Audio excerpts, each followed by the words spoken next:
Well, good morning, everyone. It's lovely to be here. I'm going to take you through the results from the research that was done, which looks at the public's views on vaccination service delivery. So we're looking at it from their eyes this time. The rationale behind this, so the research was commissioned by the Stakeholder Communications and Engagement Group, and it really was to give a snapshot of patient perspectives. And to have a think about what would be an effective vaccination process that supported uptake, that made people think, yes, I'll go along and I'll get that done. It was an idea to engage directly with the public. We looked at those who had their flu, pneumococcal and shingles vaccinations with a view to giving information and providing some findings that meant that the business change managers could look and see what might help them in the development for the future. In terms of just a wee bit of context, we did the field work during flu season 18-19, so last October, November. And there are, of course, as you know, out there views on sort of vaccine hesitancy, should I, shouldn't I, and some growth in the anti-vaccine movement. In terms of what we did, we covered 18 extended 2-hour group sessions. So these are qualitative sessions rather than quantitative tick box questionnaire kinds of things. This really was a discussion. We had about 125 respondents in all and split the groups across 2 main audiences. So 9 were done with those who were in the at-risk category for flu vaccinations, so they were aged 18 to 64, most of them in the less affluent SIMD areas of 1 and 2. We also did 9 groups with older patients, 65 to 75, again the majority in SIMD 1 and 2 areas. And they'd all been vaccinated for at least one of the 3 vaccines in the last 12 months. We didn't want to specify that they had to have had all 3 by the time they got to 75. And what that enabled us to do was to see why people picked one over the other, or had all 3, or just had the one that they wanted. We did this across a mix of urban and rural locations in various health boards. And it gave us a really good mix of people. Now, obviously, with a qualitative survey, it's not everywhere and the whole of Scotland, but I think from what we can say, we got a really good mix of different kinds of areas, different kinds of GP practices to give us a good look at what people thought. So, as I said, the focus was on the adult vaccinations, the 3 of them, and we talked to people a little bit about their views of vaccines to start off with, why they do and they don't get vaccinated, and then we focused in definitively on the process as it is now, how it is for these people to go and get their vaccinations, and then looked at what might be good for the future. In terms of vaccination, I think the first thing that we can say is everybody kind of said, well, vaccines are good for us. That was simple. That was, you know, an easy one to get from them. But on talking, I think there was a bit of a sense that the extent of the need for protection has kind of been forgotten a little bit. So flu vaccination has definitively the highest awareness, but for some it has less importance. They don't see much real flu. They couldn't say that they knew somebody who'd been in hospital or who'd had a really bad bout. So for a few of them it was like, well, it doesn't feel like it's personal to me. I can't think to myself, this is a disease that I need to worry about. It feels a little distant from them.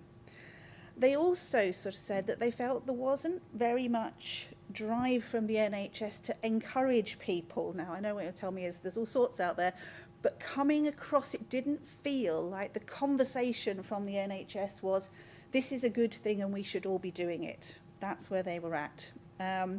So vaccines are definitely important, but I think there were some out there who were thinking, do you know what, maybe this year I can risk it. I won't have it done, especially for flu. You know, that yearly thought, do I or don't I? In terms of the current process, now, across all of the groups, and I have to say as well, within the groups, so this is not like I could say in Aberdeen they did this, or in Edinburgh they did that.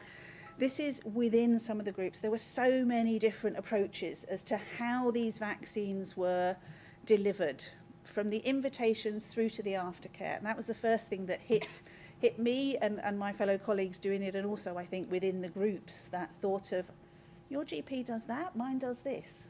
And we had a lot of those conversations.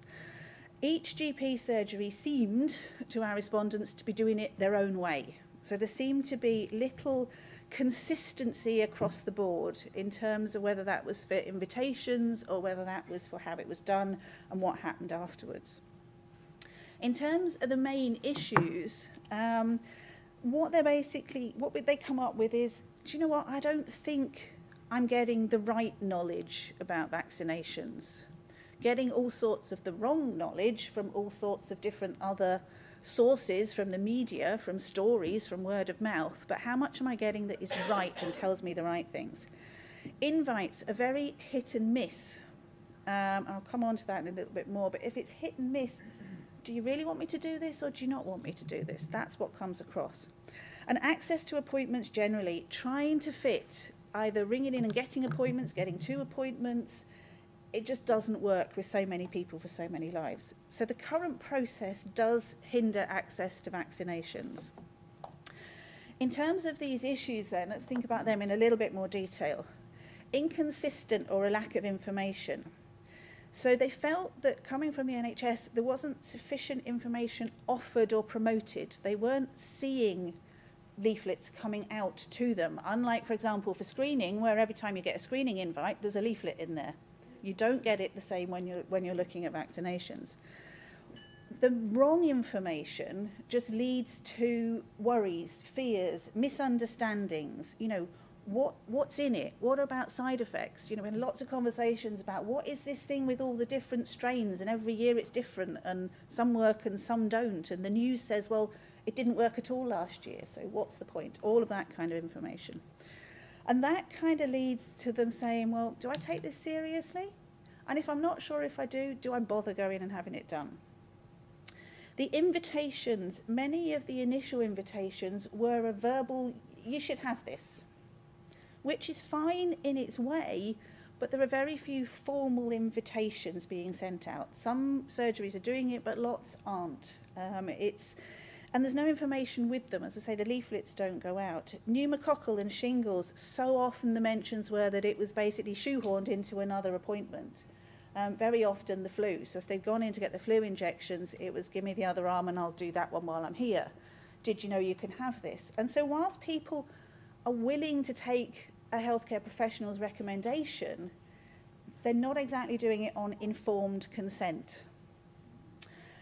In terms of making appointments, it can be very challenging, either to contact surgeries at a time that they can get through or to actually get in to an appointment time that suits.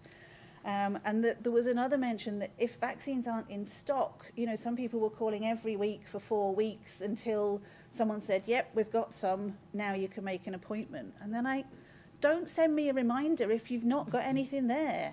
Send me the reminder in 4 weeks when it comes in. It just kind of annoys.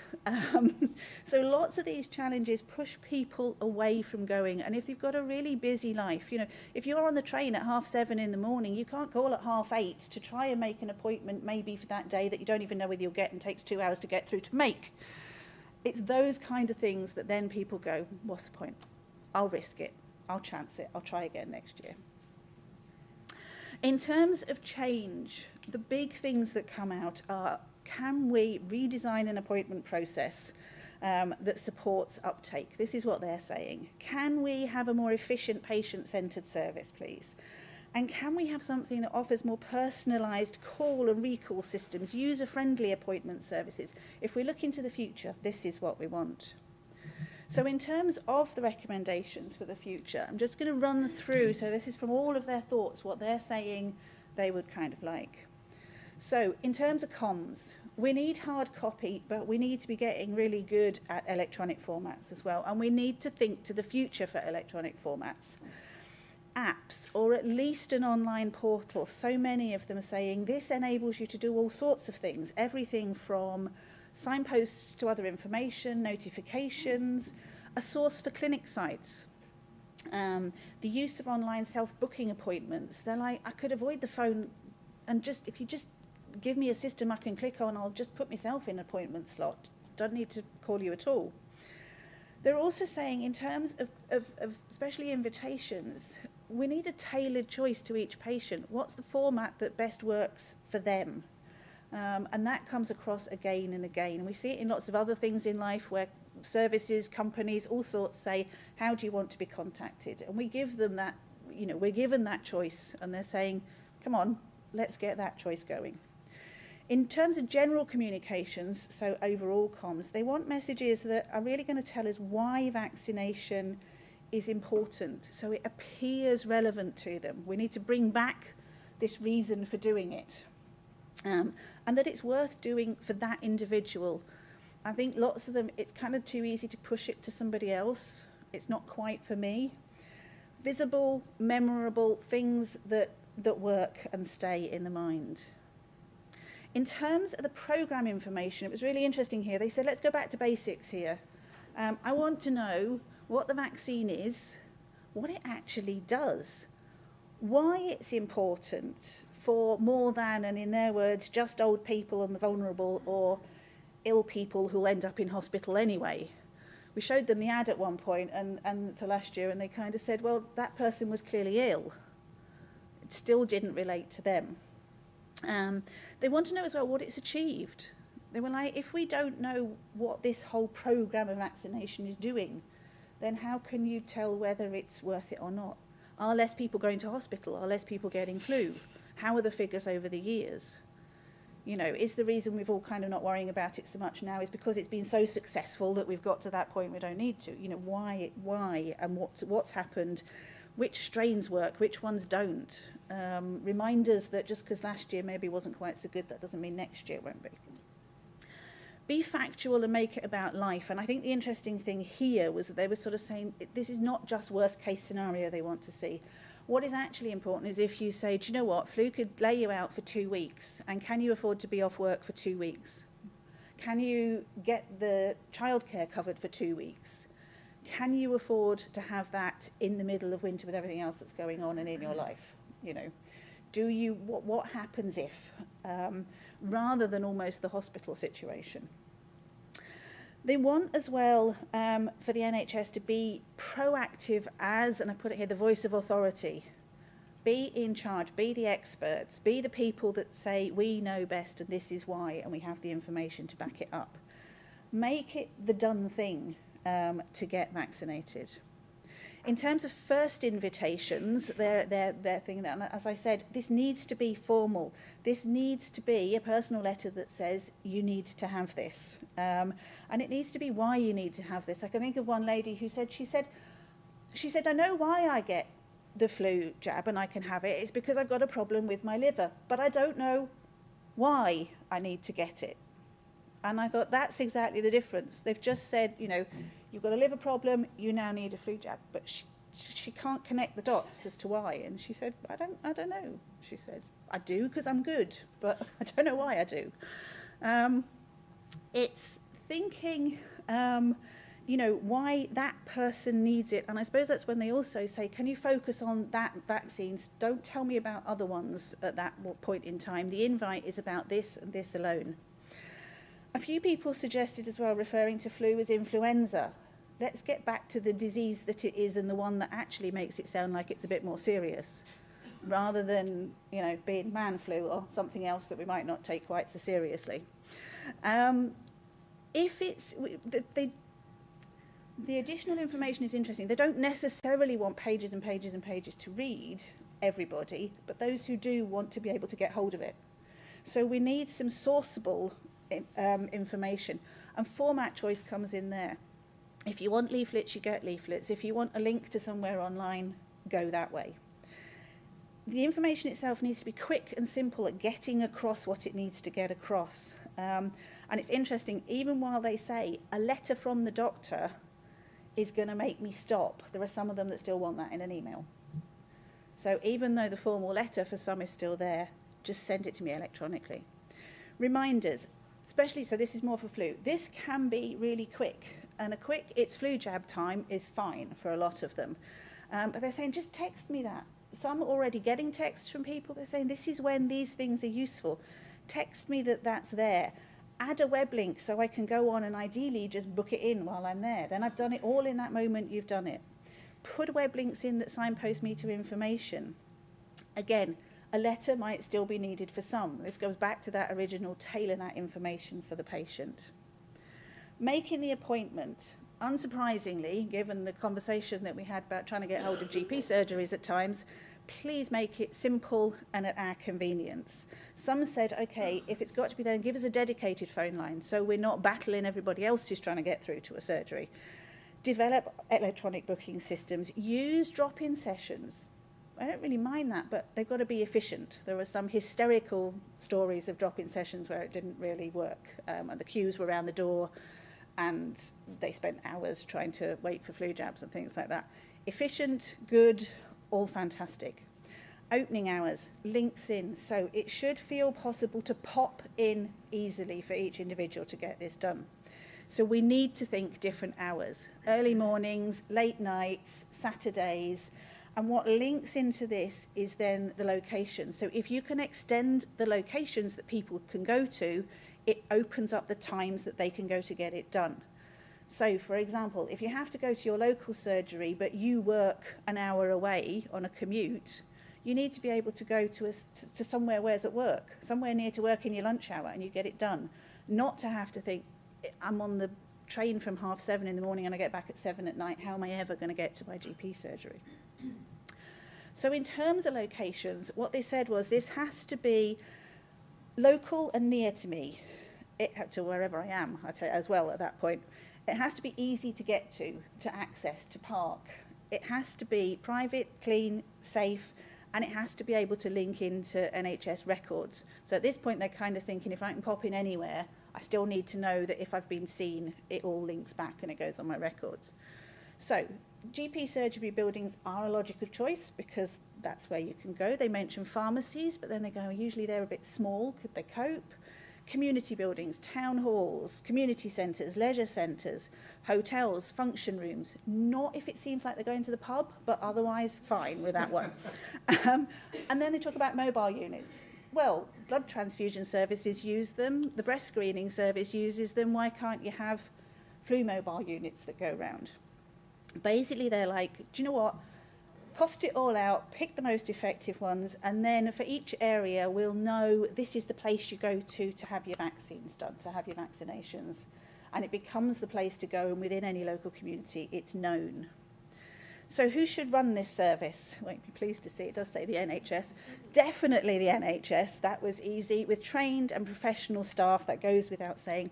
And what they think would be really good if you have a service that is all about vaccinations is they're experts, in giving injections, and everyone has a story of people who can't do that very well, and also experts in vaccines. So the questions they might have about, I felt like this after last year's flu jab. Is that normal? Was that whatever? Is it going to be as bad? These are people who really know vaccines, and therefore they can ask them kind of anything. Only very few wanted to know the person, kind of a bit of comfort levels, some of them because they were very good at giving jabs.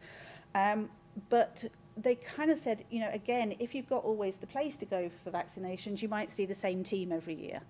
So using the same teams in a place also gives that bit of comfort. When we talked about a local or a central service, they said central seems best.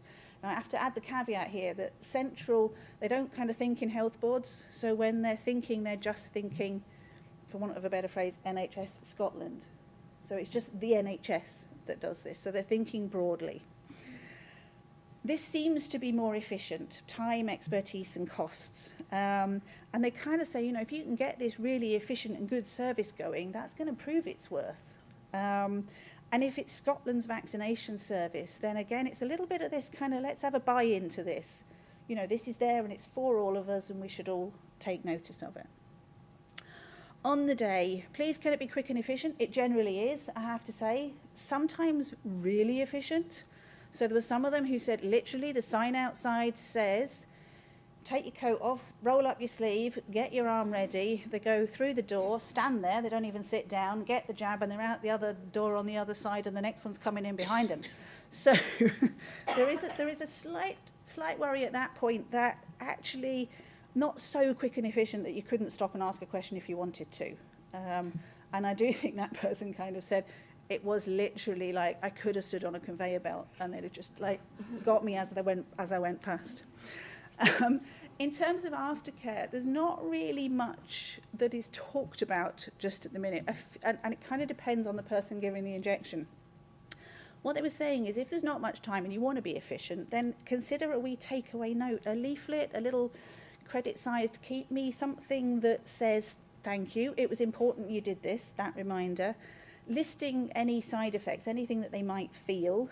And I suppose I should say as well, they all say they get side effects, and they get a bit annoyed when people say to them, you don't get side effects from the flu jab, because there is too many stories of people who feel that they do. So it's kind of how you word that and how the understanding gets through, but it is quite annoying to people who feel that they've had a really bad time afterwards and it's dismissed. So we want some signposts there, what to do, a signpost to more information, and again this kind of reminder that, you know, you might get some flu-like symptoms this year or some coldy-like symptoms, but, you know, next year's vaccine will be different and it might feel different as well. In terms of just last couple of things, should this be for all three? Yes, it should be for all three adult vaccines. The process should apply for all of them, and they didn't see there was any issues, even though flu is the big one, building in pneumococcal and shingles as well. And interestingly, some of them said, why don't you have, if it's central, like a twice-a-year vaccine push? So you keep your kind of flu one in the autumn, you add a one in May, and everyone that kind of turns 65 or 70 for the pneumococcal and shingles gets a call in to come in at that time. And so you get efficient at getting everybody in. The other thing that they said, and just one last point, is ID systems. Now, if you're going to move out of just going to your GP, they all said you've got to make sure that you've got an ID. So finding something that they can use. So is it, you know, their NHS numbers? Is it barcodes like in the bowel screening? They went, well, that's got a wee barcode thing. Can we not have something like that? And some of them said, you know, can we have a little wee book, a passport, the card that's got your number on, and then wherever you go. So one of the girls in Edinburgh was saying, she says, I work in the middle of Edinburgh. If you gave me an app that showed me a map with all the local clinics on, and I could just click on a clinic and I could find a time at lunchtime, and I could go and I could book it in, and I'd go at lunchtime and I'd give them a wee number and I'd know it was done and it would go back to my doctor. Happy days. And that would actually get her to do it, whereas at the minute it's a bit hit and miss because she can't get to her GP surgery. So all in all, I think what they were saying is, can we be, it's being efficient, it's looking at it from a bit of a patient perspective as well, but I think more than anything it's giving it that importance back, giving it a bit of a reason why it's important that everybody should do this. And so adding that to making it easy to go will encourage uptake. That's everything from me.